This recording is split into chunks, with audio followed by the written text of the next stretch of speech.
이명박 정부 때는 이 녹색 성장 해서 정권의 주요 경제 활성화의 축이었습니다. 원전이 녹색 성장이라는 걸 보고 저는 굉장히 알쏭달쏭했습니다. 자, 이 UAE 원전을 수주해서 원전에만 200억, 또 운영에 200억 해서 400억 불의 이익이 있다 했는데, 최근에 운영비 부분을 갖다가 한 걸 보면 뭐 턱도 없이 적더만요. 자, 그런데 MB 때 그 녹색 성장을 상징하던 녹색 성장 센터가 이제는 낡고 초라해져서 버려져 있다가 이제 카페로 이용되고 있다.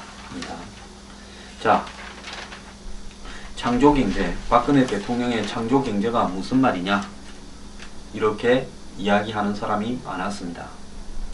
작년 한 해에 창조경제가 만드는 기업이 1063개라고 합니다. 전국 17개 광역시도에 창조경제혁신센터를 2014년 9월부터 작년 7월까지 돌아가면서 다 열었고, 대통령도 어지간하면 이 행사에 다녔습니다.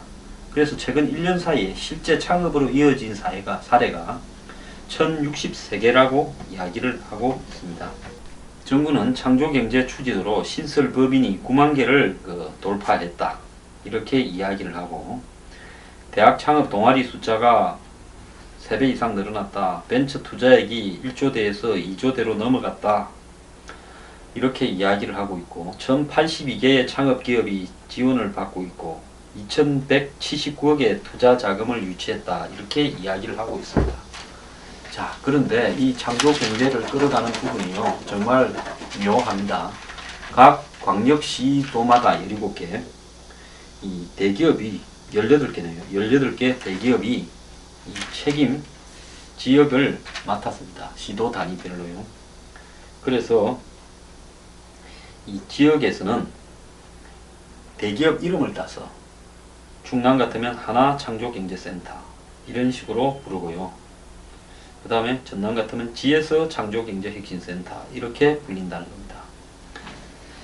자, 그래서 대기업 입장에서야 총수가 잘못해도, 기업의 비리가 있어도 이런 지역별로 시도별로 하나씩을 맡아가지고 창조경제혁신센터를 운영하면 정권의 눈밖에도 안 나고 좋지 않겠습니까?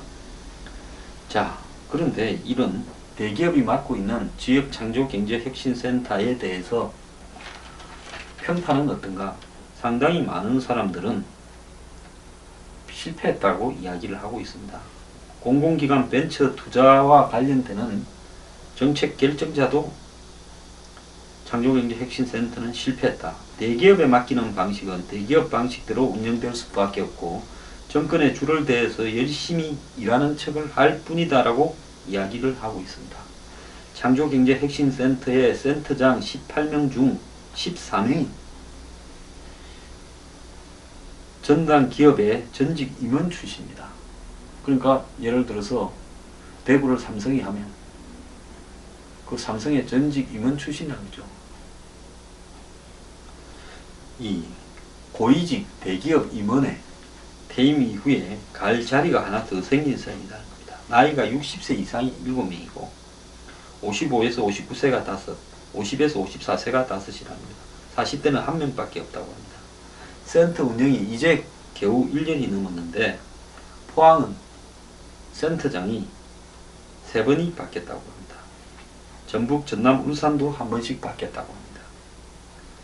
모 창조경제혁신센터에서 지원받은 벤처기업 대표는 대기업들이 자신들과 거래했던 기업들만 지원해 주려고 하고 공모를 한다고 해서 결국은 저들하고 관계 있는 사람만 뽑는다는 겁니다. 실적이나 투자에서 대기업이 책임을 져야 되니까 이해 못할 바는 아니다. 하지만 연구로 운영되고 있다는 겁니다. 자, 각종 법률, 규정, 제도, 해외와의 관계를 지원해 주기 위해 정부와 각 부서에서 파견 나온 사람들은 업무가 별로 없답니다. 지원팀을 보낸 모 기관의 고위 관계자는 지원을 보내놨더니 놀기만 한다는 겁니다. 자, 이 박 대통령이 창조경제를 통해서 벤처 생태계를 복원하고 나선 부분에 대해서 창조경제가 성공적으로 출발했다 이렇게 평가하는 사람도 많습니다. 자, 판교 창조경제밸리에는 1121개의 기업이 입주해 7만 3천 명이 일하고 있고 지난해 매출이 70조가 넘었다고 또 합니다. 자, 지금 취업이 어렵다 보니까 젊은 사람들이 적극적으로 스타트업 창업에 나서기 때문에 벤처 붐이 일 수 있는 환경을 되고 있습니다. 문제는요,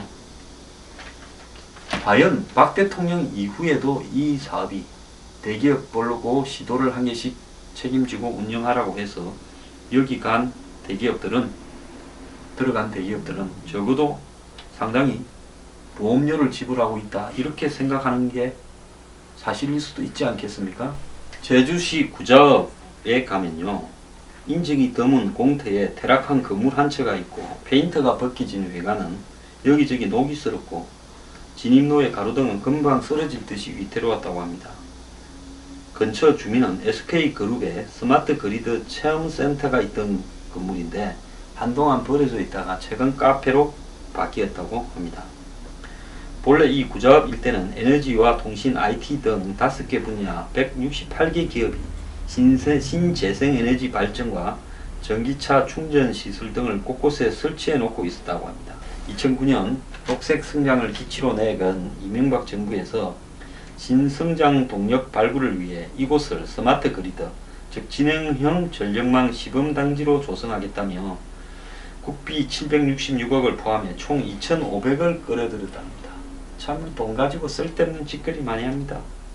자, 그런데 2013년 박근혜 정부가 들어서서 창조경제로 슬로건이 바뀌면서 이전 정부에서 추진하던 스마트 그리드 관련 사업이 대부분 중단되거나 방향을 바꾸면서 이곳 실정 사업단지도 관심에서 멀어졌다는 겁니다. 그래서 이후 구자읍의 첨단 스마트 그리드 시설은 대부분 철거되거나 내버려졌고 결국 정부의 동료로 이 사업에 참여한 기업들은 생돈만 날렸다고 합니다. 이 사업에 참가했던 한 대기업 임원은 정권이 바뀌자 신재생에너지에 대한 정부의 관심이 사라지면서 기반 시설에 수백억씩 투자한 기업들이 손해를 봤다라고 이야기를 하는 겁니다. 자, 스마트 그리드를 체험을 할 수 있는 스마트 그리드와 관련된 기술을 실제로 입증할 수 있는 그런 체험 공간을 하나 수백억, 2,500억을 들여가지고 만들었다가 폐허가 되어버렸습니다. 자, 이명박 정부에서 이 2009년 UAE 원전을 수주할 때 원전 내기를 200억 달러. 자, 그러면서 이걸 또 운영을 하게 되면 운영에서 200억 달러를 또 벌을 수 있다 했습니다. 60년간. 그런데 최근에 운영과 관련된 계약 내용에 보면 10년간 운영 지원이 6억 달러라는 겁니다. 자, 그러면 200억 달러가 될 거다라는 부분이 결국은 6억 달러로 쪼그라들었습니다. 자, 그래서 항상 정권마다 새로운 기치를 둡니다. 노무현 정권 때 뭐라고 했습니까? 한국을 동북아시아의 금융 허브로 만들겠다. 저는 의심스러웠습니다. 기가. 한국이 금융의 허브가 된다니요. 한국의 금융이 세계적으로 낙후되어 있는데 어떻게 한국이 동북아시아의 금융 허브가 되겠습니까? 그래서 제 길을 의심했는데 결국은 아무것도 못했습니다. 경제자유구역만 엄청 만들다가 부동산 투기만 불러일으키고 기업도시, 혁신도시, 골프장 등 당시의 부동산 투기를 기억하는 사람은 엄청 많을 겁니다. 정부가 창조경제혁신센터를 대기업을 끼워서 지역마다 하나씩 만들어라고 한 부분에서 각종 이벤트도 하고 행사도 많이 합니다. 저는 이 창조경제가 정말 잘 되었으면 생각을 합니다만은 또 다음 정권이 들어섰을 때 창조경제혁신센터들이 흐지부지 없어지면서 모처럼 잃었던 벤처 붐도 없어지지 않을까 걱정이 됩니다.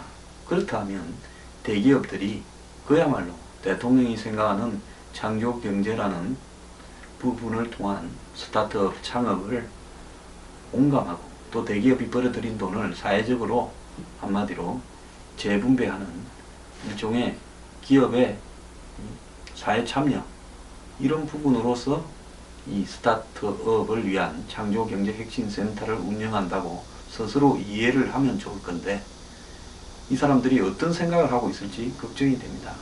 자, 박근혜 정부 5년 동안에는 우리가 창조경제혁신센터 사무실 하나 열고 우리하고 관련 있는 기업들 뒤에서 좀 조용히 몇 개 밀어서 좀 키워주고 또 정권 바뀌면 이거는 관심이 없어질 거니까 그때는 손 떼면 된다. 이렇게 생각하고 있지 않을까 걱정입니다. 즉 인위적으로 지역과 대기업을 매치시켜서 프로야구 하듯이 하나씩 이렇게 지정을 했는데 과연 이 창조경제 혁신을 위한 각종 사업들이 기업이 정부의 눈치를 보면서 마지 못하고 따라가는 전혀 창조경제를 창조적이지 않은 방법으로 이렇게 경제하는 그런 것이 되지 않을까 걱정입니다. 작년 12월 매경 이코노미는 이런 이야기도 실렸습니다. A그룹 임원은 정부의 압박에 떠밀려 어쩔 수 없이 참여했다. 기업 생리상 투자를 하면 리턴, 즉 투자에 대한 회수가 있어야 되는데 이번 사업은 예비 타당성 조사도 이루어지지 않은 채 한다. 정치적 목적으로 기업을 희생시킨 꼴이다. 그러지 않아도 경영 환경이 어려운데 기업 사기를 떨어뜨리는 일이다. 이렇게 이야기를 했고요. 또 중앙일보에도 이런 말이 있었습니다.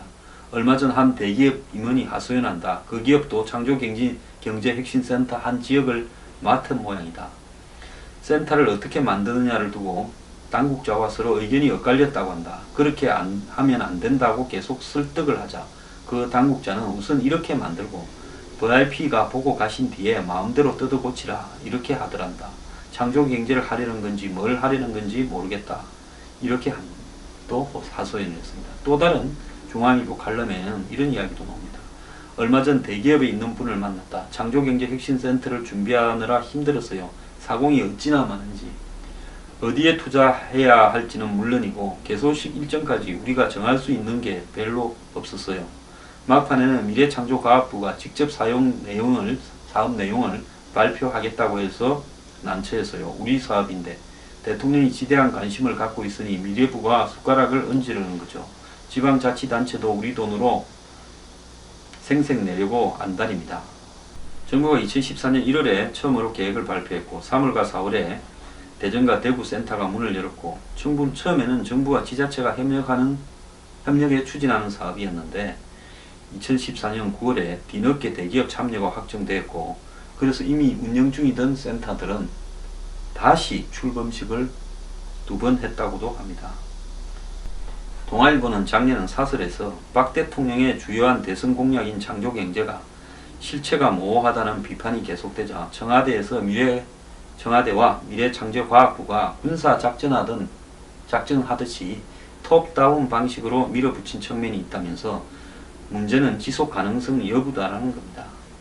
자, 이명박 정부의 녹색 성장을 기억하는 사람도 있지만 요즘 그걸 진지하게 언급하는 사람은 하나도 없습니다.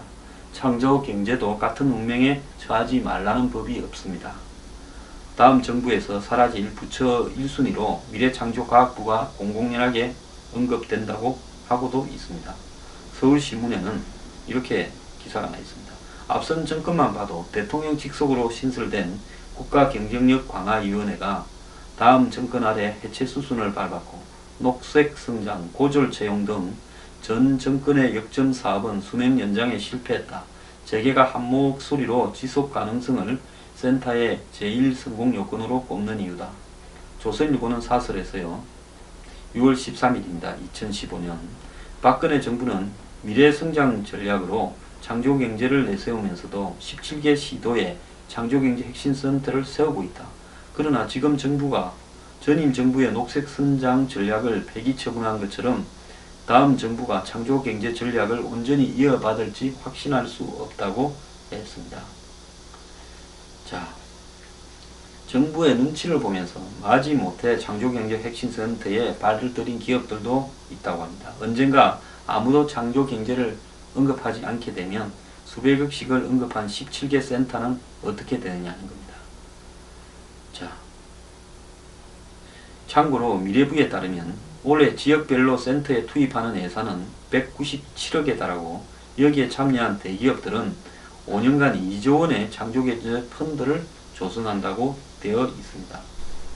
자, 어떤 사람은 이렇게도 말합니다. 정부가 적당히 이제는 창조경제 혁신센터에 관심을 꺼주어야 한마디로 더 넓은 차원의 생태계가 생길 수도 있다. 정부는 그걸 고민해야 된다. 17개 센터와 지자체가 함께 특색을 살리면서 자생을 스스로 하려면 대통령이 관심을 좀 줄여주고 센터들이 자기 색깔을 맞추어서 이렇게 만들어 가도록 해줘야 된다. 개소식을 마쳤으니 이제는 성과물을 내놓으라고 채촉하는 일도 없어야 된다. 이런 이야기도 하고 있습니다. 또 어떤 기자는 이렇게 말을 합니다. 대기업과 지방자치단체가 모든 지원을 하는 혁신센터가 자체 비즈니스 모델을 갖추고 있을지 의문이다.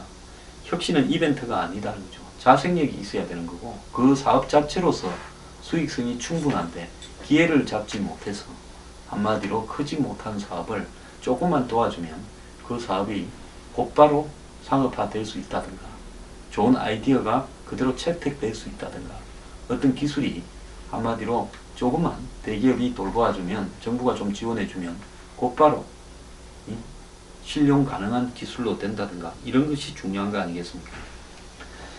자, 제가 오늘 창조경제혁신센터에 대해서 또 지난 정권의 녹색성장에 대해서 이야기한 것은요, 이걸 재뿌리려고 하는 게 아닙니다. 매사를 뺐다가게 보면 뺐다갈 수 있는데요. 누구도 이런 말을 잘 하지 않습니다.